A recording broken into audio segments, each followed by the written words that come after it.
देखिए inter class में हम पढ़ा रहे थे अनसार्ड सन 2020 का पहला सेट। कल ही क्लास में सवाल नंबर तीसरे के खा तक हो गया था। तीसरे का गा देखिए, कह रहा है कि अवरोधों, तो पहले अवरोध लिख लेते हैं क्या है। अवरोध दिया है x plus y less than or equal to 8, इसको समीकरण 1 डाल देंगे। फिर 3x plus 5y greater than or equal to 15, इसको इक्वेशन नंबर 2 डाल देंगे। x greater than or equal to 0 equation number 3, y greater than or equal to 0 equation number 4 के अंतर्गत z बराबर x प्लस 3y का न्यूनतम मान ज्ञात करो। उद्देश्य फलन z का मान दे रखा है उसने, कितना x प्लस 3y का न्यूनतम मान ज्ञात करना है। क्या करना है हमें? इसका न्यूनतम मान ज्ञात करना है। चलिए सबसे पहले हम अवरोध जो कि यानी समीकरण हैं, इनके संगत रैखिक समीकरण ज्ञात कर ले। अवरोध कोष्ठ में लिखेंगे असमीकरण। क्या है ये? असमीकरण। तो लिखेंगे असमीकरणों के संगत रैखिक समीकरण। असमीकरणों के संगत रैखिक समीकरण। देखिए असमीकरणों के संगत रैखिक समीकरण तुम्हें ज्ञात करना हो तो क्या करेंगे? जहां पर असमीकरणों में less than or equal to या greater than or equal to का चिन्ह लगा होता है, वहां पर इक्वल टू का चिन्ह लगा देते हैं तो असमीकरणों के संगत रैखिक समीकरण ज्ञात हो जाते हैं। तो x plus y equal to कितना हो जाएगा? 8। ये हो जाएगा समीकरण आपका 5 और 3x धन 5y बराबर 15, ये समीकरण 6 हो जाएगा। x बराबर 0, ये समीकरण 7 हो जाएगा और y बराबर 0, ये समीकरण 8 हो जाएगा। वैसे मैं ऑनलाइन में भी इस चैप्टर को पढ़ा चुका हूं, यानी कि पहली प्रश्नावली आपको बता दी गई। ये 2 प्रश्नावली है। ये पहली प्रश्नावली सवाल है आपका। अब इन समीकरणों को वहां पर हल करने की 2 विधियां बताई थी, जिसमें सरल विधि कौन सी थी? सारणी बना के करना। तो सारणी विधि से कर लेते हैं। पहले x प्लस वाई बराबर 8 के लिए, x प्लस वाई बराबर 8 के लिए क्या हो जाएगा? देखिए इधर ये x हो गया, ये y हो गया। इसमें क्या करें हम? x बराबर 0 रखें तो y का मान कितना आ जाएगा? 8। अब y बराबर 0 रख दिए तो x का मान कितना आ जाएगा? 8। तो बिंदु A का निर्देशांक, बिंदु A का निर्देशांक क्या होगा? बिंदु A का निर्देशांक x का मान गामा y का मान, तो x का मान 0 और y का मान 8। फिर बिंदु B का निर्देशांक, बिंदु B का निर्देशांक। चलिए आपको क्या करना है? बिंदु B का निर्देशांक लिख दीजिए। x का मान कितना है? 8 और y का मान कितना है? 0। इसके नीचे ही करना है, लेकिन इतने ही बोर्ड में हम सब कुछ कर रहे हैं, इसलिए हम लाइन खींच के इधर किए दे रहे हैं। आपको इसके नीचे करना है सब कुछ। चलिए अब हम आते हैं दूसरे समीकरण के लिए। 3x धन 5y बराबर 15 के लिए, 3x धन 5y बराबर 15 के लिए देखिए क्या हो जाएगा, बना लेते हैं हम। x y, तो इसमें x का मान 0 रख दो, y का मान 3, तो 5y बराबर 15, y बराबर 3, तो y बराबर 3 और y का मान 0 रख दो 5। तो देखिए बिंदु C का निर्देशांक क्या निकल आया? बिंदु C का निर्देशांक 0,3, बिंदु C का निर्देशांक होगा 0,3। फिर बिंदु D का निर्देशांक, बिंदु D का निर्देशांक, बिंदु D का निर्देशांक क्या होगा? 5,0। अब पहले इन हम रेखाओं को खींच लें, इनका आलेख बनाएं। अगर ये एक दूसरे को कहीं पर काट रही होंगी तो इनका प्रतिच्छेद बिंदु ज्ञात कर लेंगे। अगर काट रही होंगी तो इनका नहीं काट रही होंगी तो कोई बात नहीं। यदि आपके पास ग्राफ है तो इसको देखने के बाद पैमाना माना जाता है, अधिकतम 8 गया है। अगर आपके पास ग्राफ है तो एक बड़ा खाना बराबर 1 मान लेंगे, यदि आपके पास ग्राफ नहीं है और तो इस रजिस्टर में बना रहे हैं तो 1 सेंटीमीटर बराबर 1 मान लेंगे। तो माना 1 सेंटीमीटर बराबर 1 सेंटीमीटर बराबर 1। चलिए बनाते हैं इसका आलेख हम। दो अक्षों का उपयोग ज्यादा है तो उसी को बड़ा रखें, x डैश और y डैश। जहां पर रेखा x डैश और y डैश एक दूसरे को लंबवत काटती है उसे कहते हैं मूल बिंदु। अब देखिए 1 सेंटीमीटर बराबर 1 माना है तो देखिए यहां पर 1 सेंटीमीटर चिन्ह लगा दें। 1 2 3 4 5 6 7 8। इधर देखिए 1 2 3 4 5 6 7 और ये 8 है। बिंदु ए का निर्देशांक बेकार आओ तो बैठ जाओ पीछे तक खत्म उधर से आगे इधर कुर्सी डालो कुर्सी। देखिए अब बिंदु ए का निर्देशांक क्या था 0,8। x का मान 0 और y का दिया है इसलिए x अक्ष में होगा 0,8। b का निर्देशांक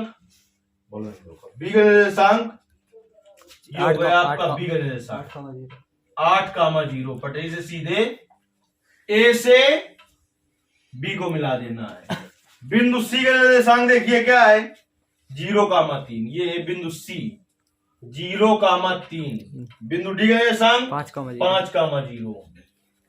तो देखिए जैसे हमने बनाया तो हमें पता चल गया कि इसके प्रतिच्छेद बिंदु निकालने की कोई जरूरत नहीं है क्योंकि एक दूसरे को काट नहीं रहेंगे।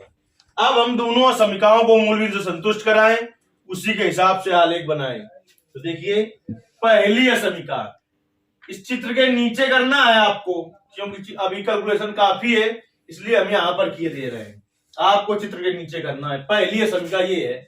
पहली समीकरण क्या है? पहली समीकरण इसको समीकरण 1 लिखा है x plus y less than और इक्वल टू 8 लिखेंगे यहाँ पर जो मैं बोल रहा हूं को मूल बिंदु से संतुष्ट कराने पर।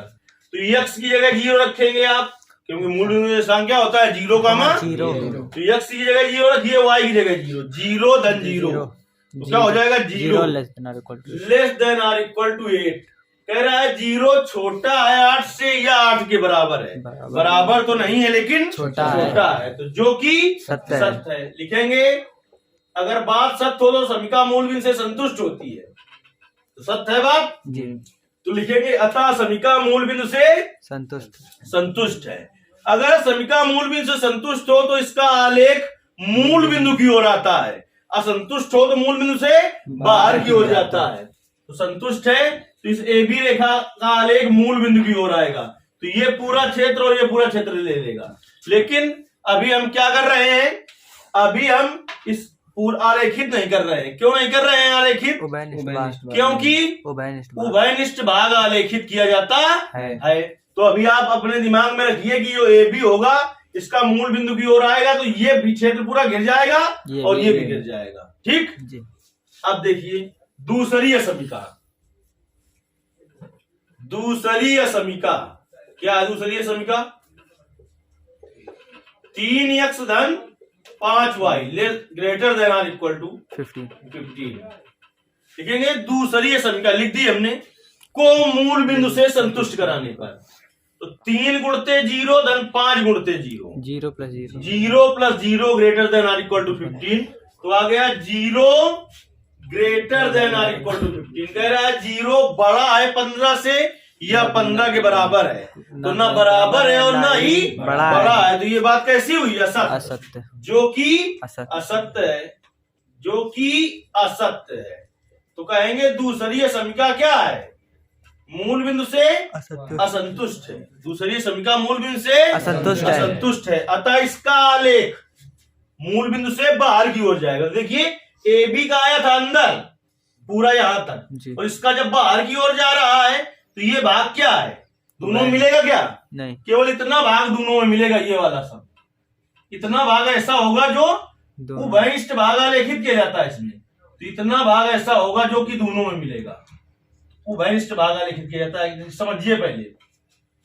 अब देखिए इसका बाहर तक इधर जाएगा, इस वाले का बाहर तक जाएगा, लेकिन बाहर तक इसका तो चला जाएगा, लेकिन इसका नहीं गया था बाहर को। जी। गया था क्या? नहीं। अब इस वाली का तो अंदर तक आ जाएगा, लेकिन इसका अंदर तो नहीं आया है, जी। इसलिए ना ये भाग आलेखित किया जाएगा ना ही ये उभयनिष्ठ भाग आलेखित किया जाता है। उभयनिष्ठ भाग को ही सुसंगत क्षेत्र कहते हैं। अब लिखेंगे उपरोक्त आलेख। उपरोक्त मतलब ऊपर जो इसके नीचे हम लिख रहे हैं, ऊपर दिया है जी। उपरोक्त आलेख का आलेखित भाग ए बी डी सी है, अतः ए बी डी सी इसका संगत क्षेत्र होगा। अब आलेखित करने के कई तरीके होते हैं, हम लाइनिंग से कर दे चाहे ऐसा डार्क कर दे। उपरोक्त आलेख का आलेखित भाग क्या है? A B D C. तो ए बी डी सी इसका क्या होगा? सुसंगत क्षेत्र। तो अब देखिए सुसंगत क्षेत्र मिल गया तो हम मान निकालेंगे। देखिए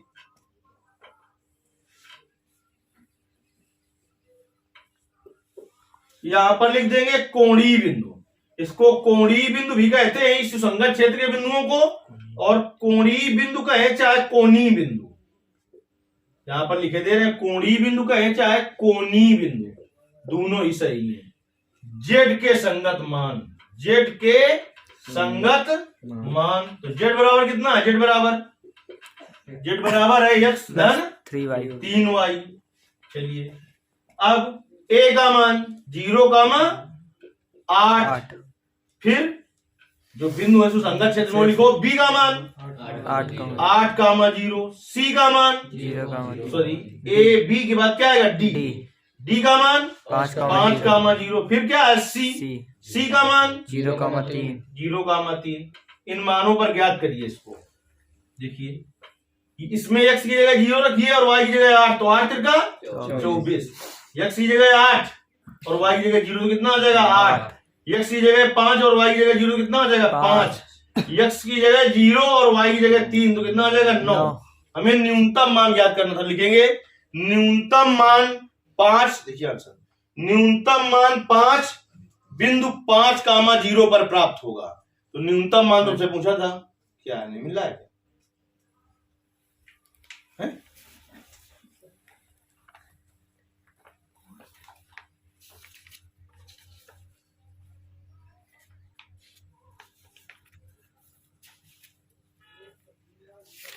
कहाँ देख रही है?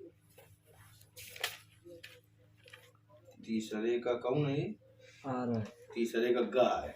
देख रहे 6वें 7वें वो एक 8 नंबर का आया होगा। हमने बताया था इस प्रश्नावली से 2 सवाल आते हैं, मतलब एक तो निश्चित आता है 8 नंबर का, हो सकता है 2 भी आए, तो 8 5 13 नंबर का भी हो जाता है। तो ये तो अभी यार फिलहाल 2 ही नंबर का, क्या नंबर में था ये? 2 नंबर में। इसी में आगे फिर एक सवाल मिलेगा, वो 5 या 8 नंबर जितने का हो। देखिए सवाल हो गया आपका, तब अगला देखते हैं। इस चैप्टर में 2 प्रश्नावली हैं, इससे 8 नंबर तो निश्चित आना है, कभी कभी 13 नंबर का भी आ जाता है।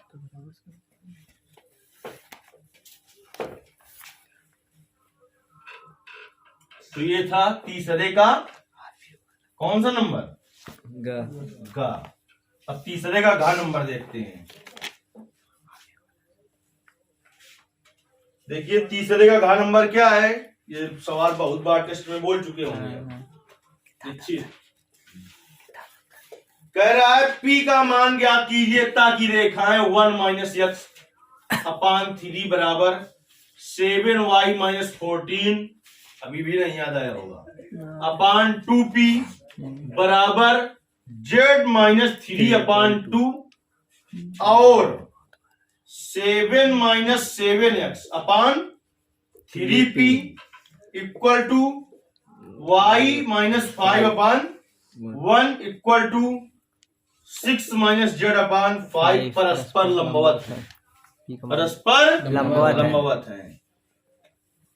देखिए टेस्ट में भी दिया हमने इसको और वैसे भी बोल चुके थे, मतलब पढ़ा भी चुके हैं प्रश्नावली का है। तो अब देखिए चूंकि ये समीकरण कार्तीय रूप में लिखे हुए हैं, किस रूप में लिखे हुए हैं? कार्तीय रूप में। तो कार्तीय रूप में जब लिखे होते हैं तो उनका मानक समीकरण इस प्रकार से होता है कि x - x1 बटे a1 हो पहला, x माइनस x1 बटे a1 बराबर y माइनस y1 बटे b1 बराबर z माइनस z1 बटे, पहला इस रूप में लिखा होना चाहिए। दूसरा x माइनस x2 बटे a2 बराबर y माइनस y2 बटे b2 बराबर z माइनस z2 बटे c2 इस रूप में लिखा होना चाहिए। तो देखिए इसमें क्या लिखा है, 1 माइनस एक्स, पहले क्या होना चाहिए एक्स माइनस, तो क्या करना पड़ेगा, माइनस माइनस कॉमन लेना पड़ेगा। तो x माइनस 1/3 3 बराबर, इसमें y होना चाहिए, 7y है तो 7 क्या करें इससे कॉमन ले लें, क्योंकि समीकरण जब तुलना करेंगे तो वहां पर क्या होना चाहिए y, तो y माइनस कितना बचा, जो कॉमन लेते हैं उससे भाग देते हैं, 14 में भाग दो तो 7 का 2 बटे 2p बराबर, ये ठीक लिखा है z माइनस z1, तो z माइनस 3/2। अब देखिए जो चिन्ह ऊपर है ये सब नीचे लाने पड़ेंगे तुम्हें, ये वाले, तो x माइनस 1/-3 बराबर y माइनस 2/7 नीचे लाना पड़ेगा, 2/7 p,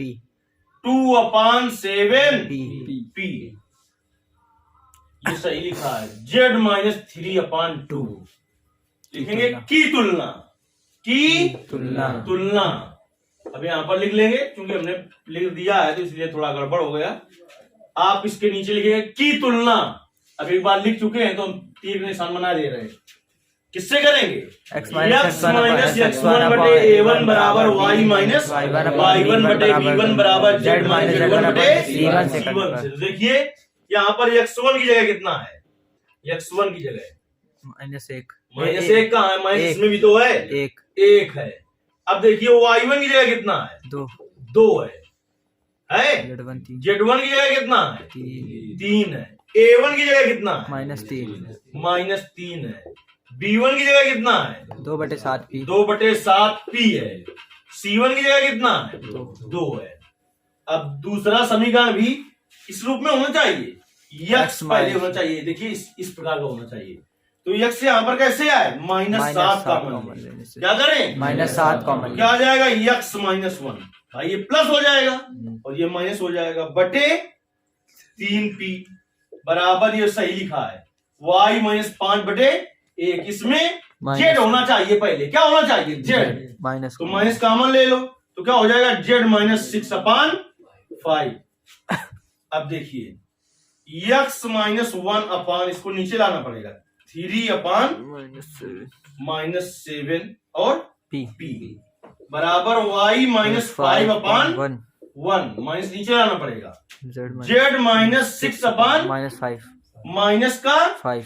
ये सब ऐसा क्यों करना पड़ रहा है, क्योंकि कार्तीय समीकरण रेखा के होते हैं जो वो इस रूप में होते हैं, x पहले हो, ठीक जी, और यहाँ पर जो माइनस कॉमन लेना पड़े वो ऊपर नहीं रहेगा, नीचे आएगा। अब इसकी तुलना किससे करेंगे, की तुलना यहाँ पर लिख देंगे, नीचे यहीं पर लिखेंगे, लेकिन हम लिख चुके हैं तो यहाँ पर तीर निशान बना दे रहे हैं। इससे करेंगे x माइनस x2 बटे a2 बराबर y माइनस y2 बटे b2 बराबर c2 से। देखिए x2 का मान देखो, वहां से x2 का मान 1, y2 का मान 5, z2 का मान 6। अब देखिए a2 का मान -3/7p, -3/7p, b2 का मान 1, c2 का मान -5। अब देखिए क्या दिखा था, रेखाएं लंबवत लिखा था, p का मान ज्ञात कीजिए रेखाएं। तो देखिए रेखाओं के परस्पर लंब होने का प्रतिबंध, रेखाओं के परस्पर का मतलब होता है आपस में लंब होने का प्रतिबंध। सवाल में ये दिया था कि ये रेखा दी थी और ये रेखा दी थी, कह रहा था परस्पर लंब है, परस्पर लंब है, तो p का मान ज्ञात कीजिए। तो रेखाओं के परस्पर लंब होने का प्रतिबंध, लंब होने का प्रतिबंध क्या होता है, a1 a2 धन b1 b2 धन c1 c2 बराबर 0। ये लंब होने का प्रतिबंध है। समांतर होने का प्रतिबंध क्या होता है, a1 बटे a2 बराबर b1 बटे b2 बराबर c1 बटे c2। यहाँ पर लेकिन कैसी है, लंब है। तो A1 का मान रखिए बेटा देख के, यहाँ से A1 का मान कितना है, ये लिखा है और 1 -3 -3 गुणते -3 A2 का मान -3 बटे 7 -3 बटे 7 P P धन B1 का मान 2 बटे 7 P 2 बटे 7 P P गुणते B2 का मान 1 धन C1 का मान 2 गुणते C2 का मान -5 -5 बराबर 0 तो माइनस से गुणा प्लस 3 तिरका 9 बटे 7 9 बटे 7 P P धन 2 बटे 7 2 बटे 7 P P प्लस माइनस से गुणा -10 बराबर 0 तो इन दोनों में 7 ले लो एलसीएम, चाहे पूरम ले लो 7 एलसीएम, कुछ भी दिक्कत नहीं।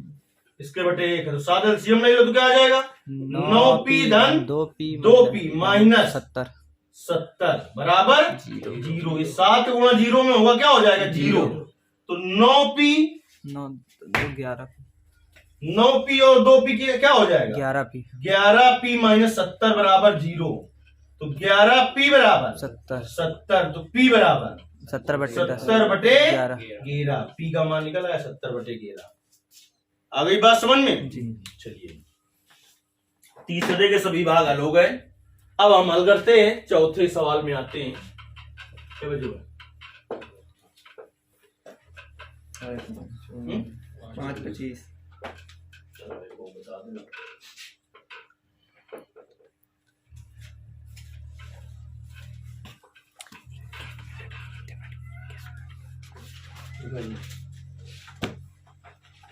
चौथे का नंबर कह रहा है एक कक्षा में 40% विद्यार्थी गणित, 20% विद्यार्थी जीव विज्ञान और 10% विद्यार्थी गणित एवं जीव विज्ञान दोनों पढ़ते हैं। तो यथाच्छया एक विद्यार्थी चुना जाता है, प्रायिकता ज्ञात कीजिए। फर्स्ट नंबर में पूछ रहा है, चौथे के का नंबर में फर्स्ट नंबर में पूछ रहा है आपसे कि वह गणित पढ़ता है, वह गणित पढ़ता है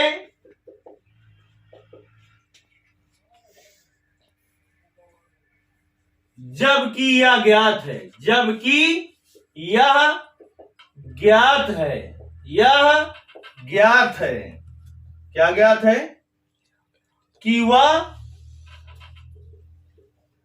जीव विज्ञान पढ़ता है, जीव विज्ञान पढ़ता है। प्रायिकता इसकी ज्ञात करनी है कि वो गणित पढ़ता है, जबकि ये ज्ञात है कि वो जीव विज्ञान पढ़ता है। फर्स्ट नंबर में। सेकंड में समझिए, मोस्ट इंपॉर्टेंट प्रश्न है इस तरीके का। सेकंड नंबर में कह रहा है वह जीव विज्ञान, वह जीव विज्ञान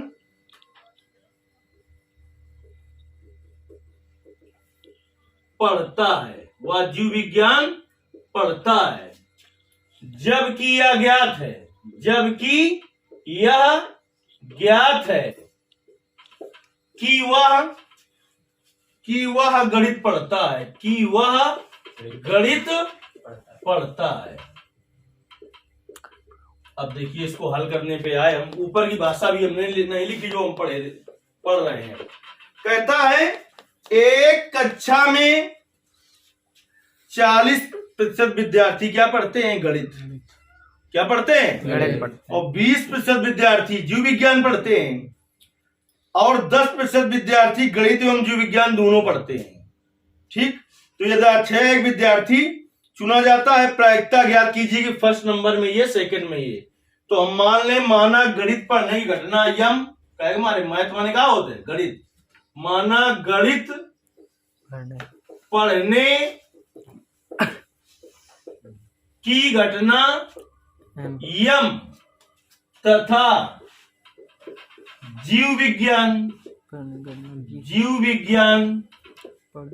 पढ़ने की घटना बी है। क्या हमारे बायो माने जीव विज्ञान।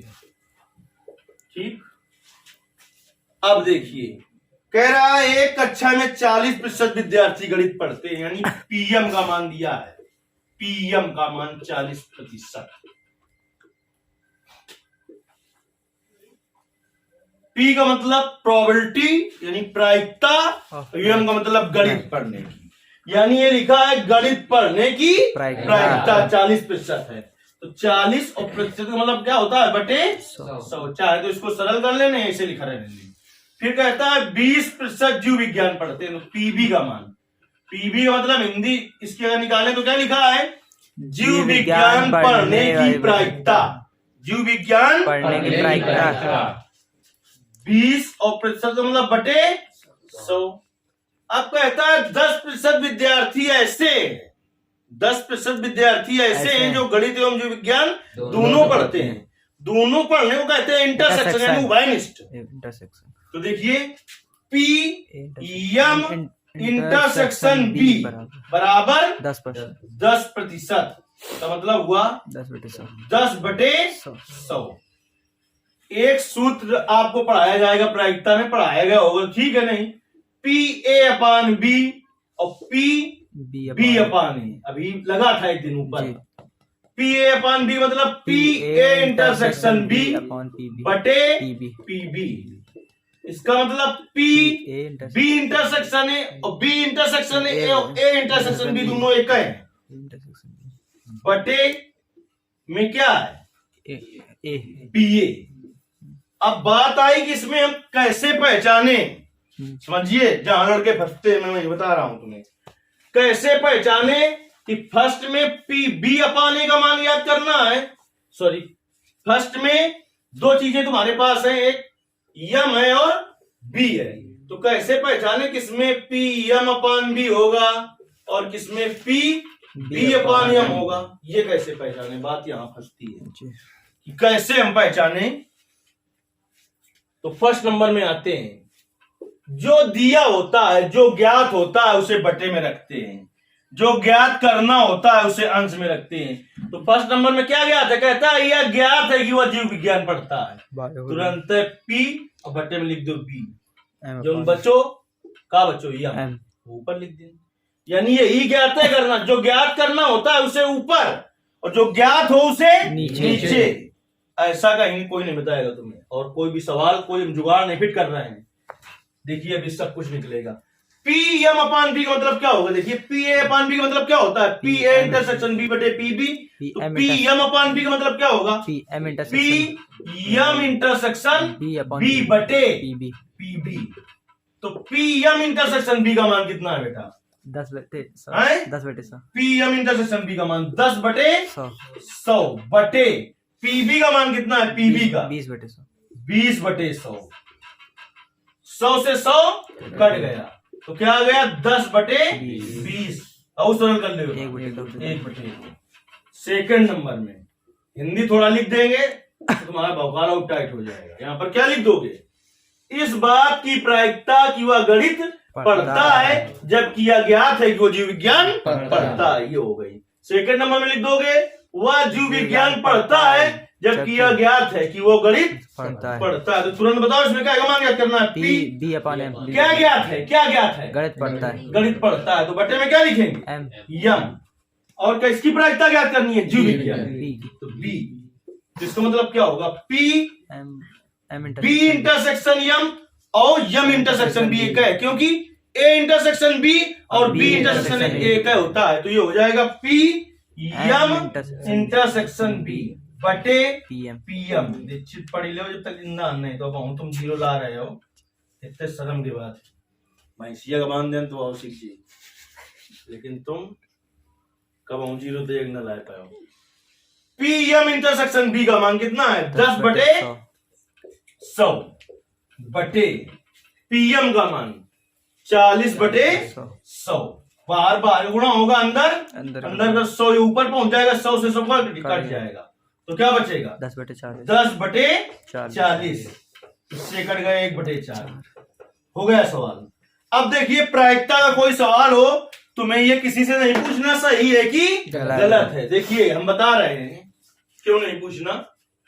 पी मतलब होता है प्रायिकता 0 less than or equal to और P less than or equal to 1, यानी जो प्रायिकता निकलेगी वो 0 से कम नहीं होगी, यानी 0 हो सकती है, 0 से कम नहीं होगी यानी 0 से ज्यादा होगी, और 1 से कम या 1 के बराबर होगी, यानी एक से ज्यादा अगर निकल रही है कुछ गड़बड़ है। तो गलत है तुम्हारा कहीं सवाल। जी अगर 0 से कम निकल रही है, ऋणात्मक निकल रही है, तो भी गलत है। यानी प्रायिकता का मान 0 हो सकता है, 1 हो सकता है, और इसके बीच का मान हो सकता है। जी 1 से ज्यादा अगर आ रहा है प्रायिकता में किसी सवाल का आंसर, तो गलत है। समझ रहे हो जी कि नहीं समझ रहे हो? अगर कोई सवाल फिर भी न समझ में आए तो आपको कमेंट करना है, उसके लिए फिर से वीडियो दिया जाएगा।